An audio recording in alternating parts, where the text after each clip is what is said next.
Hello everyone, I am Nadeem Khan. Today we are going to do Andrew Marvel's To His Coy Mistress. So let us begin. First of all, we start with the introduction.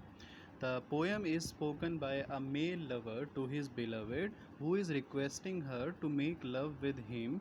The lady is shy and he mentions that this shyness would be acceptable if they had enough time. Written in Latin Love Elegy tradition, the poem follows the term carpe diem, which means seize the day, simply implying to make most of the present moment. And the rhyming scheme is iambic tetrameter, rhyme couplets following A B B C C, and so on. So let us begin with the poem. Had we but world enough and time, this coyness lady were no crime. We would sit down and think which way to walk and pass our long love's day. Thou by the Indian Ganges side should rubies find, I by the tide of Humber would complain. So before explaining these lines, let us look at some of the important points. So, in the first stanza of the poem, he says, if we had, he is talking to his beloved and he is saying, if we had enough time, this shyness would not be a crime. They would walk by the Ganga river and find rubies only if they had time. He uses a conceit saying he could love her from 10 years before the Bible flood narrated in book of Genesis. So metaphysical poets used to add exaggerated comparisons, exaggerated examples in their poems, which is called conceit. So here you can see what is a conceit. It is an elaborate poetic image or a far-fetched comparison of dissimilar things. Like I can, if I give you one example, this simply means that comparing the coyness to the crime. Moving ahead to the next stanza, here he will continue this situation, this condition of having a lot of time, then what they would do if they had a lot of time. So he begins, my vegetable love should grow vaster than empires and more slow, and 100 years should go to praise thine eyes and on thy forehead gaze, 200 to adore each breast, but 30,000 to the rest, an age at least to every part, and the last age should show your heart. For lady, you deserve this state, nor would I love at lower rate. So before understanding this stanza, we go back to the previous one, and now you look at the first stanza. In the very first line, he puts a condition that if we had world enough and time. So keep the first line in your mind while you are reading the whole poem. This coyness lady were no crime. We would sit down and think which way to walk and pass our long love's day. So he is saying that, if we had time enough, so we would sit down and we would walk slowly and we would enjoy together our day, and we would spend the day by finding rubies in the Ganga river, and we would do a lot of many things with the slow pace. He adds one comparison, which is also an example of conceit, that he could love her from before 10 years of the Bible flood to the conversion of the Jews.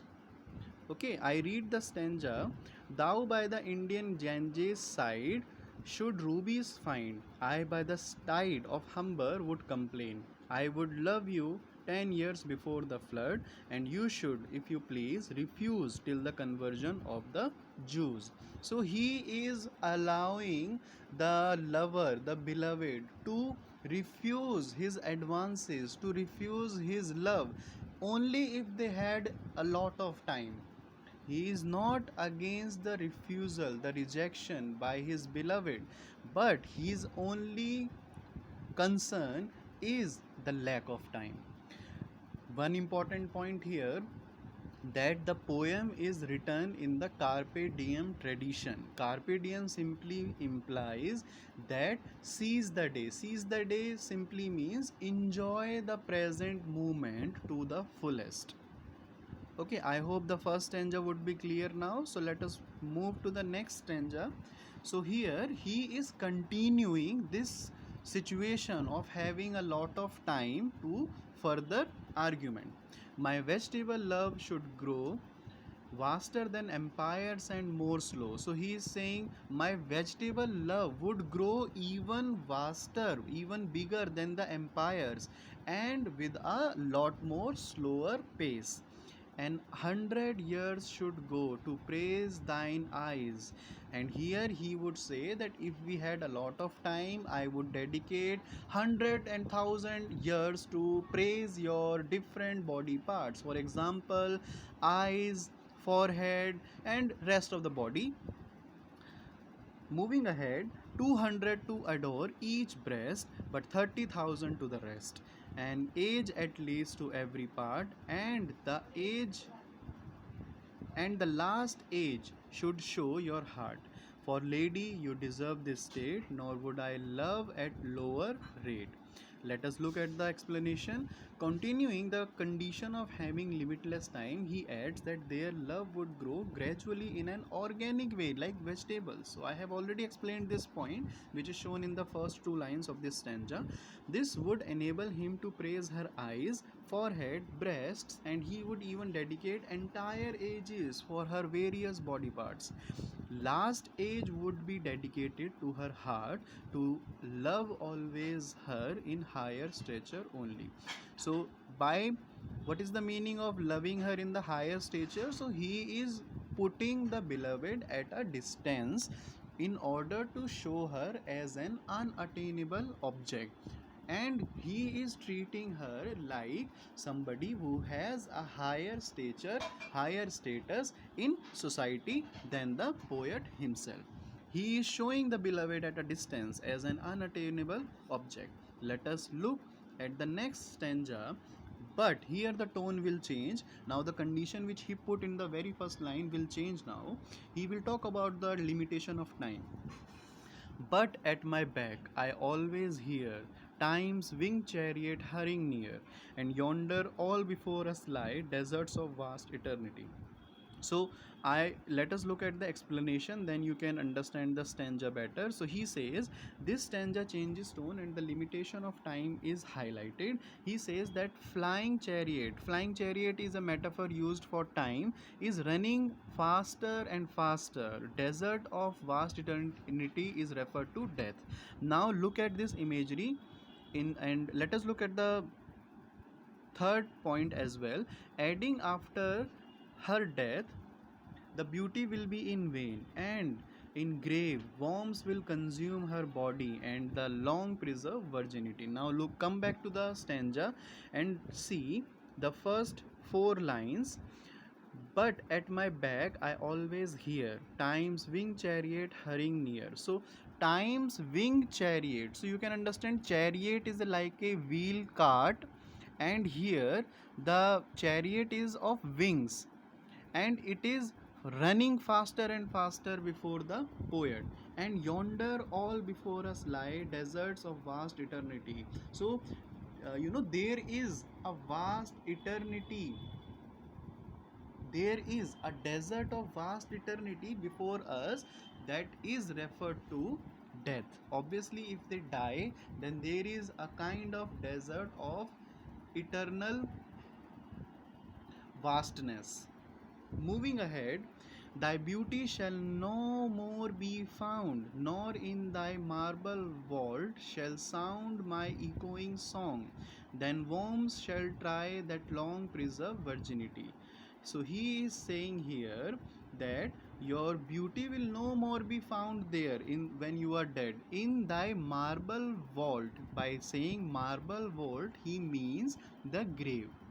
So he is saying that my echoing song will not come to you when you are in grave, and there the worms will try your long preserved virginity. So the virginity which you are preserving for future, if you die, it will be eaten up by the worms. And by saying this, he is simply implying that the body will be eaten up by the worms when one person is inside the grave. Let us move to further explanation. He says this will turn her strange honor to mere dust and his all desires into ashes. So he is talking about both of the person. He is saying that when the worms will eat up the body of the beloved, and all the honor which she had in her life will turn to mere dust, and with this all the desires of the poet will also turn into ashes. He further says he suggests to make love before death. Afterward, no one embraces in a grave, though it is a fine private place. So, this is my favorite line of this poem. The last two lines of this stanza, let us look at them. So let's start from this. And your quaint honor turn to dust, and into your ashes all my lust. So I have explained these two lines already. Moving ahead, the grave is a fine and private place, but none, I think, do there embrace. So he is saying that, however, the grave is a fine, private, and closed place, but I have never heard anyone who has embraced there. Let us look at the last stanza of this poem. Now, therefore, while the youthful hue sits on thy skin like morning dew. So, he will here say that while we are young, let us make most of the movement, most of the pleasure which we can make while we are young. Let us look at some of the explanation points. He suggests to make love while they are still young, and the lover's soul flows fire to her every pore, calling it a sport. So he is calling the physical the love making, physical love making as a sport. So he is saying while we are young, let us involve in the physical pleasure and calling it a sport. And he is also showing an imagery of the beloved's skin, that all the skin of the beloved has a youthful hue here means the color. So simply means that the beloved is still young, and the soul is flowing the fire to every pore. Fire to every pore here simply means that the energy is still there in the body of both of them while they are still young. So let us see the second explanation. He asks her to become amorous birds of prey, and the predator here is time. So he is saying that let us become the like the amorous birds of prey, and the predator here is time. So what happens when there are birds who can be killed at any time. They should live every moment to the fullest. They should enjoy their every moment. They should not think about future. If they know that anything can happen the next moment, then they should not think about the future. Whatever they wish to do, they should do it at the present moment only. Okay, let us look at the lines in the poem itself. Now let us spot us while we may. Now, like amorous birds of prey, rather at once our time devour, than languish in his slow chapped power. Let us roll all our strength and all our sweetness up into one ball.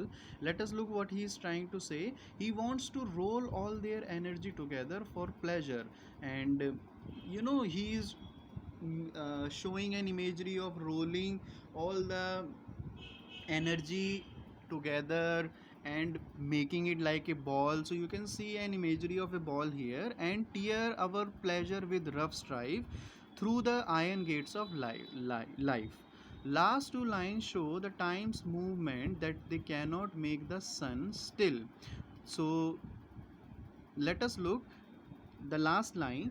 Thus though we cannot make our sun stand still, yet we will make him run. So by saying this, he says, let us look at the last 2 points of the explanation.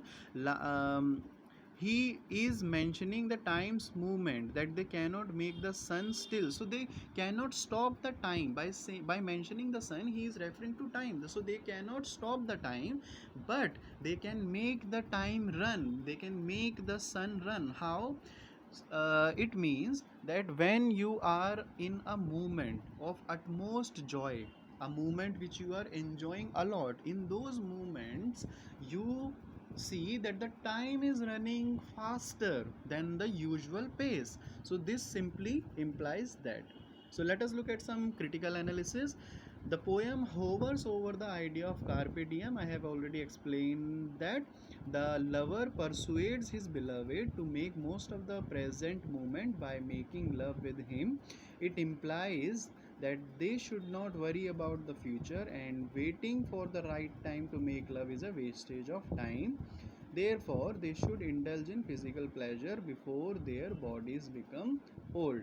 So, with this, we have completed our poem. So, if you have any doubt, you can write me in the comment section. I will answer all your doubts. So, thank you so much.